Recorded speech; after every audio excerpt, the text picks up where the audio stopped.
Bonjour à toutes, bonjour à tous, bienvenue sur Koji TV, la télé toujours plus proche des citoyens calédoniens. Aujourd'hui, une émission spéciale vie chère. Première question toute simple, dans un contexte économique mondial très fébrile, la Calédonie a-t-elle été épargnée par la crise?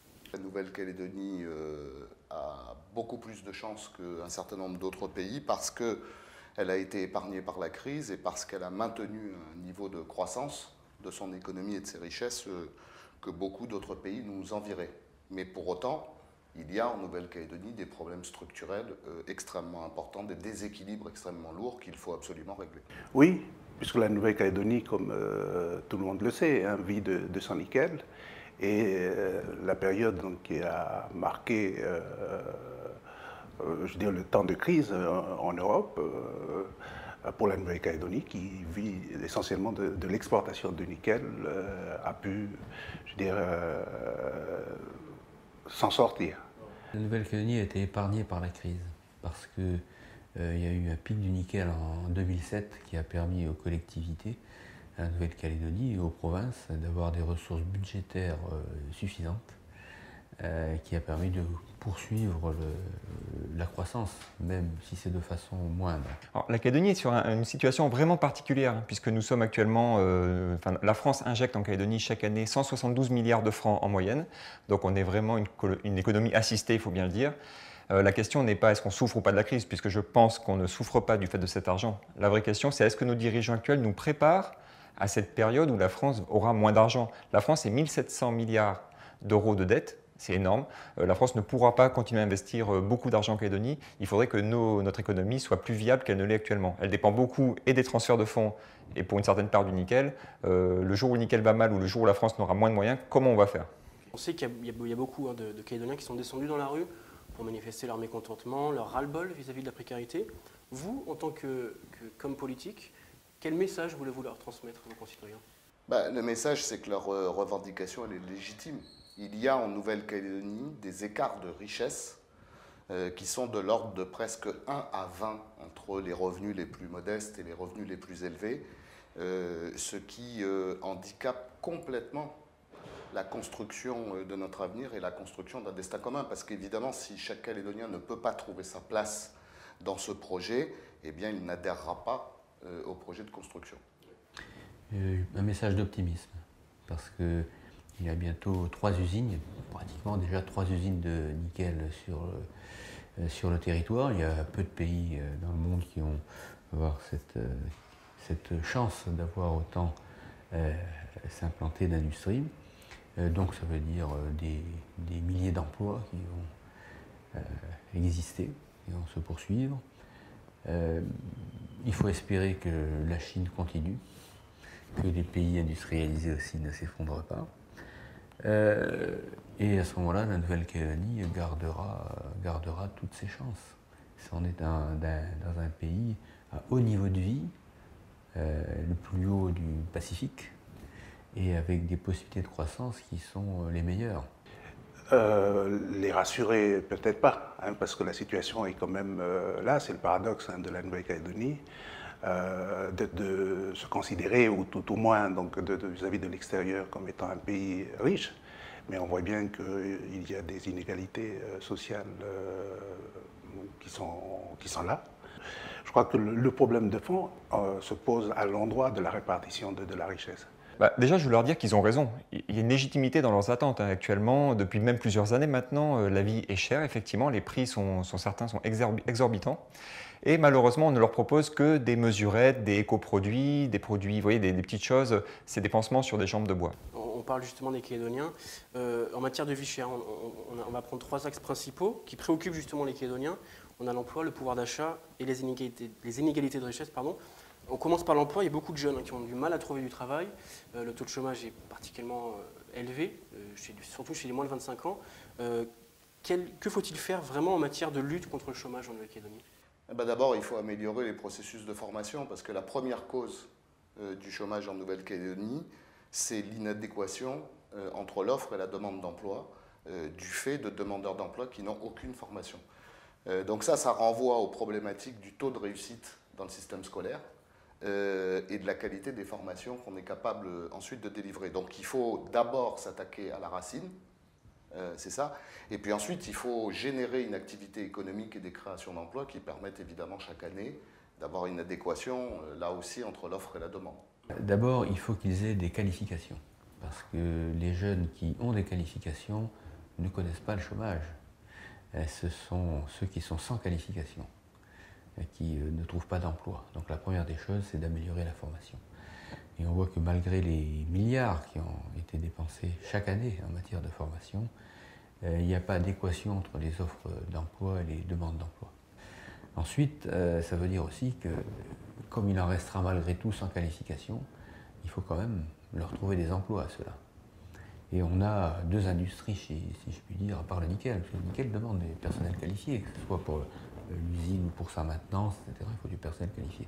En revanche, dans deux autres filières importantes que sont le tourisme et l'aquaculture, par exemple, là, il n'y a pas besoin de qualification. Le problème, c'est que c'est le coût du travail. Donc il faut que ces entreprises soient compétitives parce qu'elles sont confrontées à la concurrence internationale. Je crois qu'il faut agir. Il y a deux leviers. Je pense que c'est d'abord, le premier niveau, c'est au niveau de l'éducation.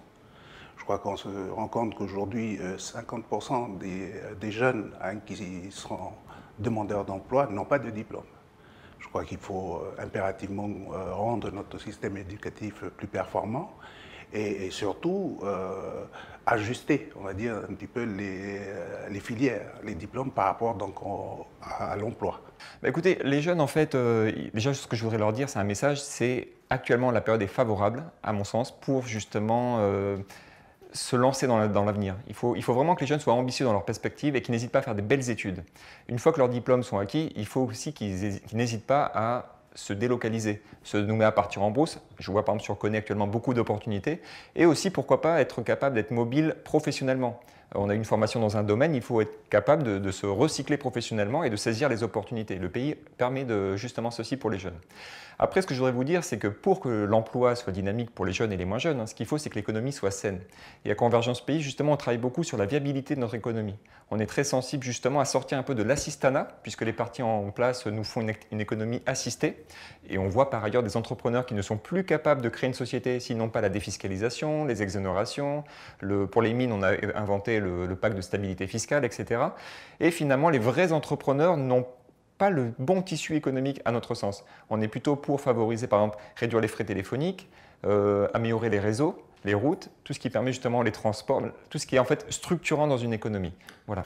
Que pensez-vous d'un rééquilibrage économique? Faut-il avoir une fixation des prix peut-être? Il faut faire en sorte que les besoins basiques des Calédoniens ne consomment pas la quasi-totalité de leurs ressources disponibles.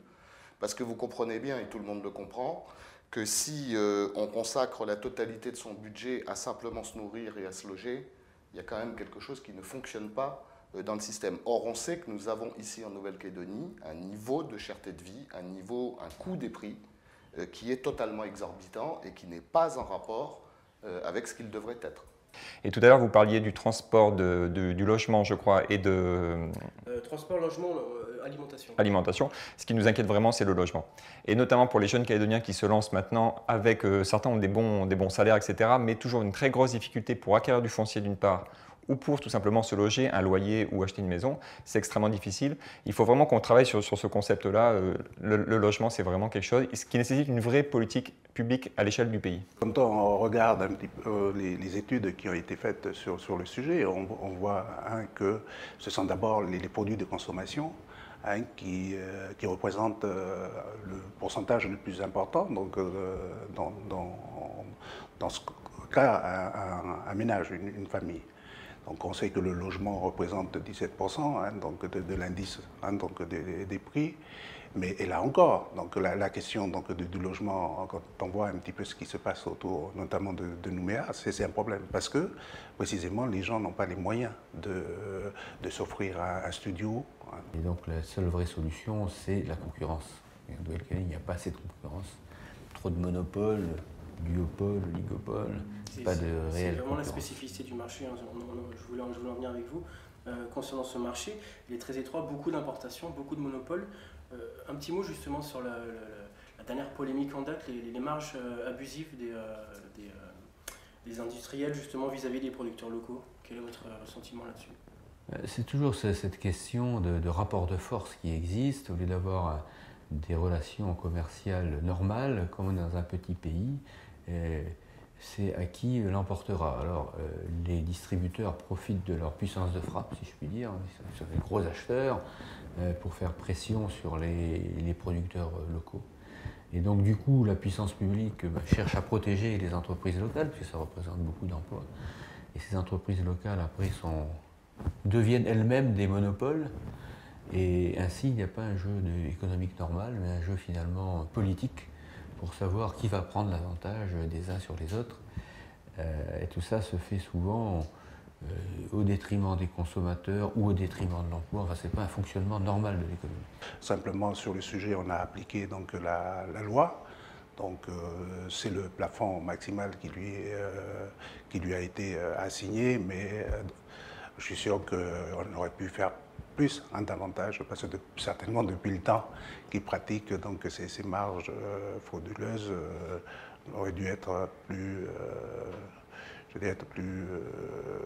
enfin, que l'amende soit plus importante que ce qu'il a été. Mais au-delà de ce petit fait d'actualité, c'est vraiment, il faut travailler sur la structure du prix, je l'ai déjà dit. Et aussi, il faut vraiment avoir à l'esprit l'idée que pour qu'un parti politique puisse proposer des vraies réformes et s'intéresser aux vrais Calédoniens, il faut que lui-même soit libre des lobbies, des circuits de distribution et des grandes familles. Donc ça, on est très fiers de cette indépendance chez Convergence Pays. On arrivera justement à s'intéresser aux Calédoniens, à proposer des vraies solutions, alors qu'on voit par ailleurs que certains politiques sont vraiment affiliés à des groupes commerciaux. Ça, c'est pas possible. Justement, pour fixer ces prix, vous pensez qu'il faut avoir des observatoires de prix qui soient indépendants? Ça permettra donc de sortir du système actuel. Donc on voit bien que les prix sont fixés notamment par ceux qui ont le monopole. Donc on sait que Nouméa, c'est les deux grandes enseignes aujourd'hui qui monopolisent la grande distribution. Donc je crois qu'il est intéressant qu'un organe totalement indépendant, donc qui ne soit pas influencé ou mais qui tienne davantage compte du pouvoir d'achat des populations, fixe les prix à la consommation. C'est indispensable. Ça commence à exister déjà, notamment avec l'association Que Choisir. Le gouvernement met en place aussi cet observatoire à la direction des affaires économiques.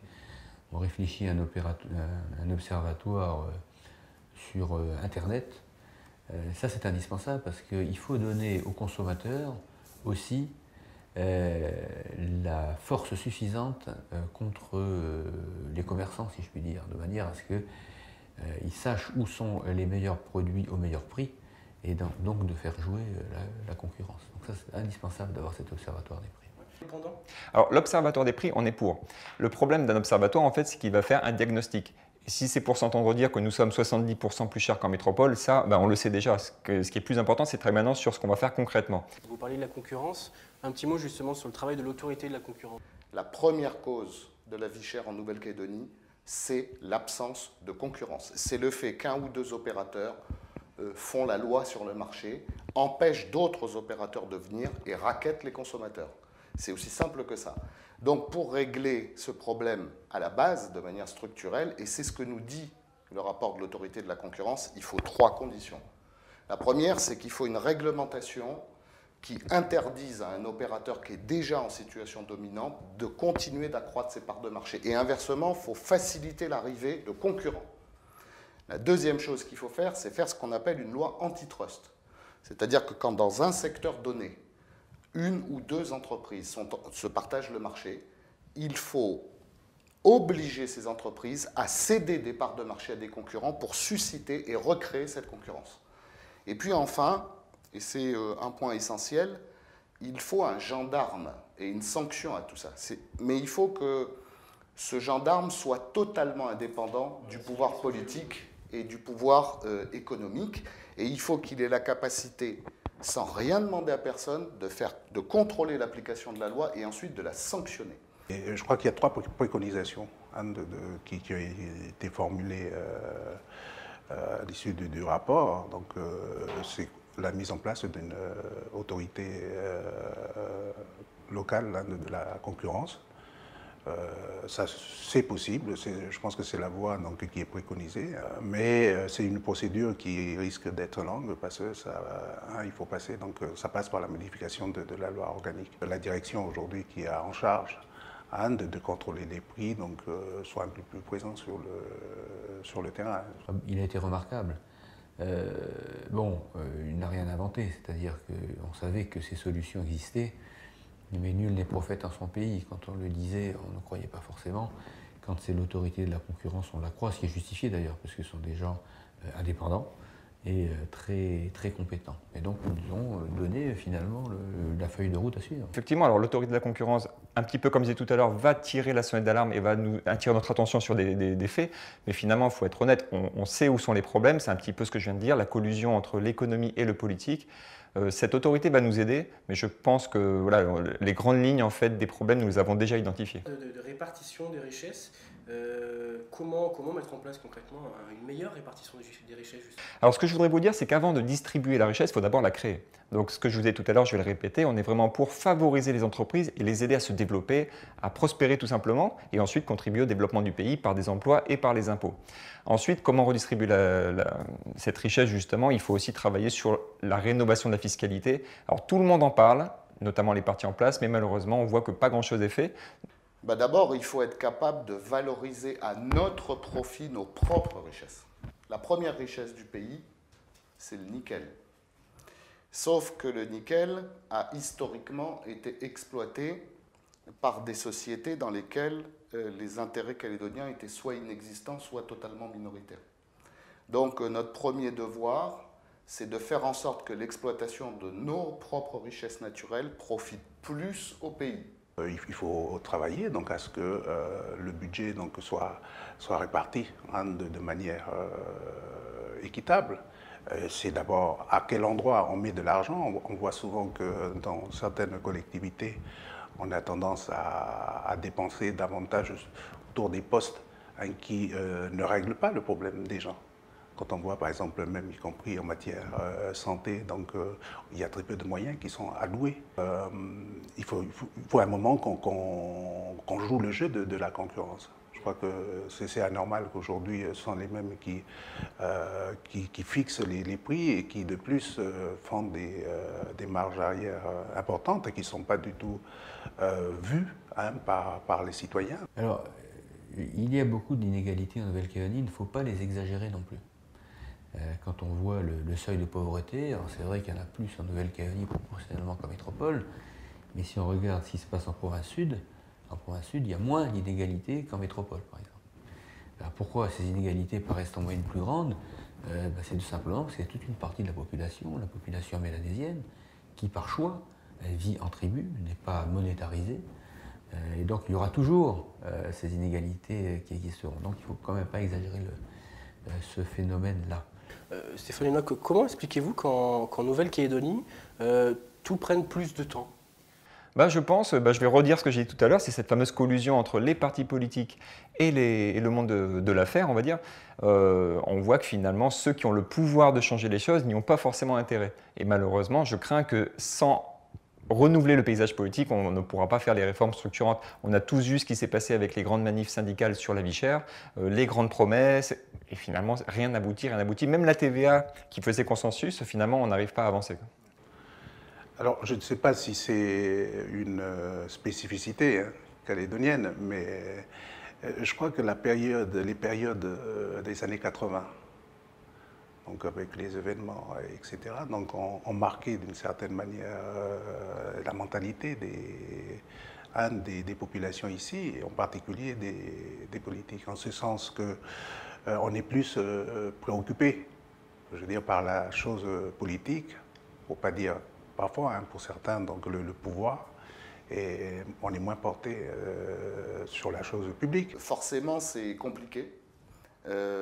Mais ensuite, je crois que si d'une part les citoyens s'impliquent et d'autre part les acteurs politiques ont une réelle volonté de faire avancer les choses, le pays évoluera dans le bon sens. En tout cas, je suis plutôt optimiste sur ce sujet-là. Je ne crois pas forcément. Là, il y a un problème institutionnel de toute façon en Nouvelle-Calédonie qui est le fait d'un gouvernement collégial. Donc ça veut dire qu'il faut à chaque fois obtenir un consensus.